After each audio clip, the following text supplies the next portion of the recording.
Hello and welcome. My name is Alyssa. I am the EOX manager here at EO, and today I am joined by two very special guests that I'm really excited to talk to. I've been on the webinars previously with Ashley talking about our absolute love for Tanzania, and today I have Bob and Becky joining us here to talk about their recent trip. They actually went back in September as part of our Jubilee program. So welcome, Bob and Becky. I'm so glad you're here. I can't wait to talk to you about Tanzania. Can you guys tell us a little bit about yourself, your history with EO, and how much you've traveled? Yes, we've traveled with EO since 1988. Oh my! Taken groups from our church and traveled as a family and individuals. So we've been to most of the countries that EO travels to, but we've not been in Africa other than in Egypt. So we really were excited about going to Tanzania. But having traveled all over the world with EO on European tours many times, of course, to the Holy Lands and on travels of the Bible, to Norway and China and oh my goodness. Right, all kinds of Argentina, Chile. Y'all have been everywhere.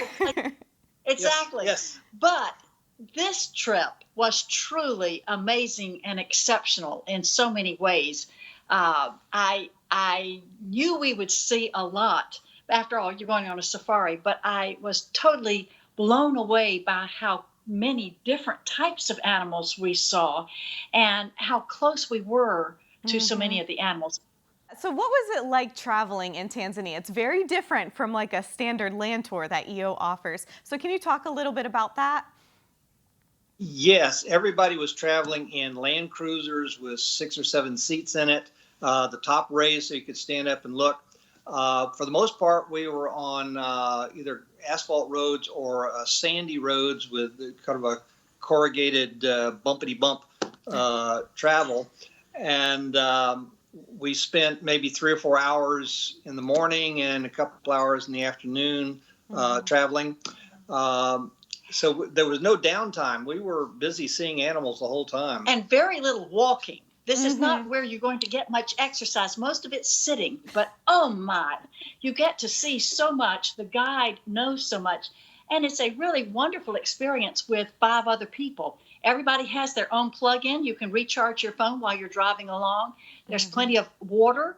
There's a freezer chest with unlimited amount of water to drink. So, you, no matter what the plans are, we were always late getting back because we would head back and think, oh, we're going to make it to lunch by 1 today. And then, of course, a herd of wildebeest would be surrounding the vehicle from the front and the back. And there would be 1,000 wildebeest galloping in front of you. And it's like, oh, well, we just have to celebrate the fact that not many times in your life are you stopped in traffic by wildebeest. In each of the 3 national parks that we visited, we had to stop and wait while a herd of elephants walked around both sides of our vehicle. One of the things that a friend of mine said, why are you going all that way to visit a zoo?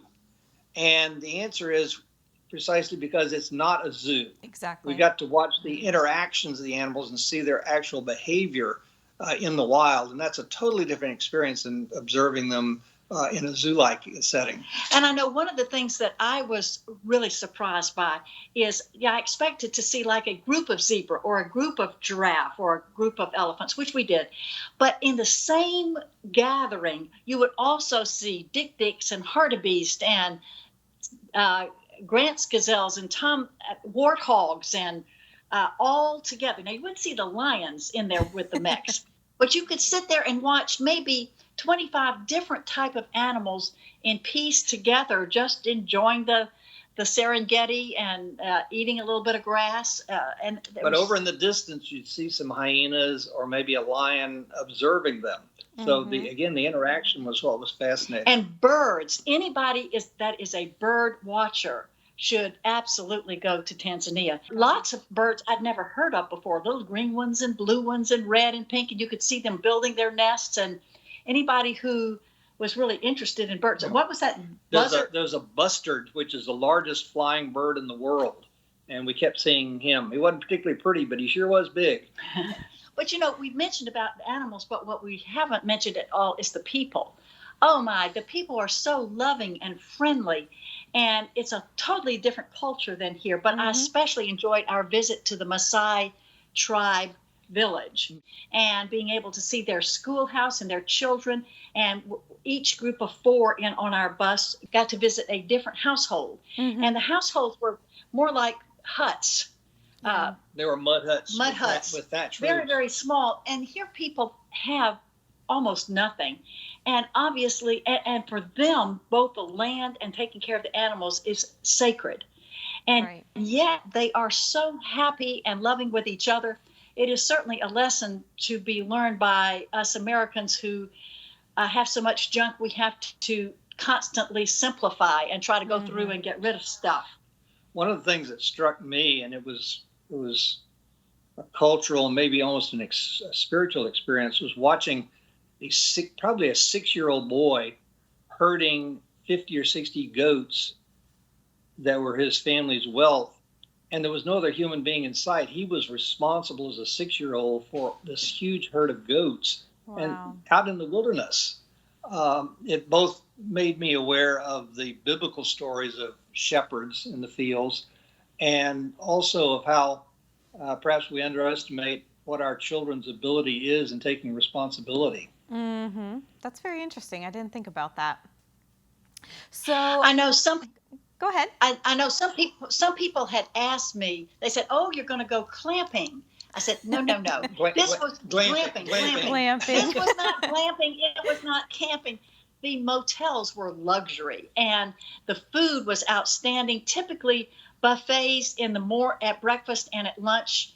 And then in the evening, sometimes a buffet for at least part of it, but many times you just order off the menu and you could order anything you wanted. The food was excellent and the service was outstanding.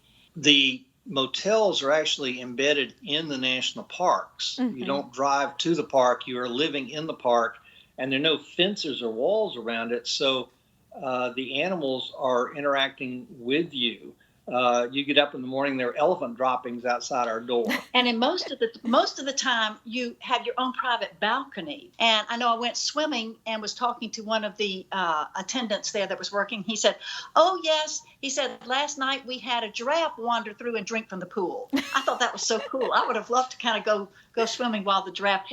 Someone in our group fixed themselves a cup of tea in their room. You know, the little place where you can heat up water and so on. And they failed to close their window. And of course, a monkey jumped through and stole a little packet. Then he jumped back out with his little packet of creamer. But they had told us to keep our windows closed. And this was, there was a reason for this. But most of the monkeys had little babies either on their backs or on their stomachs. It was just really, really sweet. You had to step around the monkeys as you were walking to the dining room. Really appreciate you guys talking about your experience with the hotels, though. One thing that's really fascinating about Tanzania, and I'm so sorry you guys didn't get this experience, but there is varying levels of accommodations in Tanzania. So you guys got the lodge experience. Definitely the nicest of the bunch, Yeah.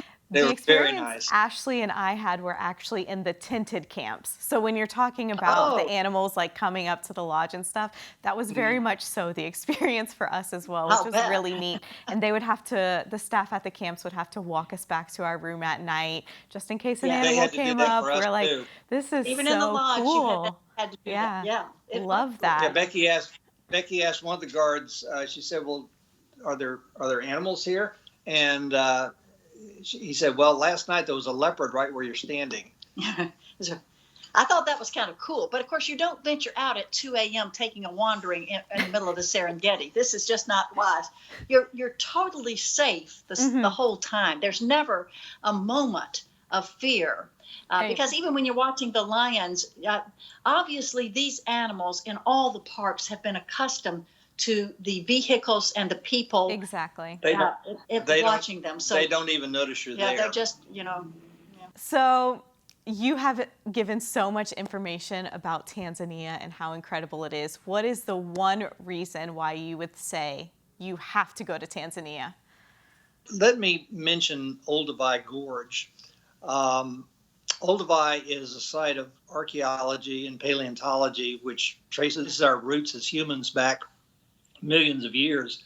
And it was a moving experience to me And as a Christian, I can appreciate the if you will, effort God has put into creating us. Mm-hmm. And standing there at Olduvai Gorge, where footprints of early humans have been found, was truly moving to me. And I think a number of the people in our group said that was one of the highlights of the trip, was going to Olduvai Gorge.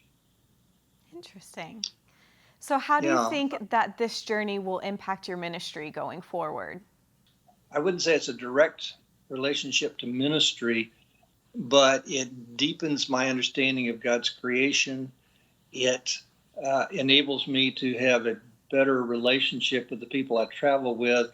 Mm-hmm. And it made me do some soul searching about my own lifestyle in relation to people who are living in a very simple and what some would say impoverished condition, because they didn't act impoverished. Yeah. I think I said on the last webinar when I talked about Tanzania, I'm sorry, Turkey and all these other countries that have always said the best hospitality. No, Tanzania has you beat. Like the people there were just incredible. I would love, love, love to go back and see them again. Thank you so much, Bob and Becky, for joining us today and all of your insight about your journey. Thank you.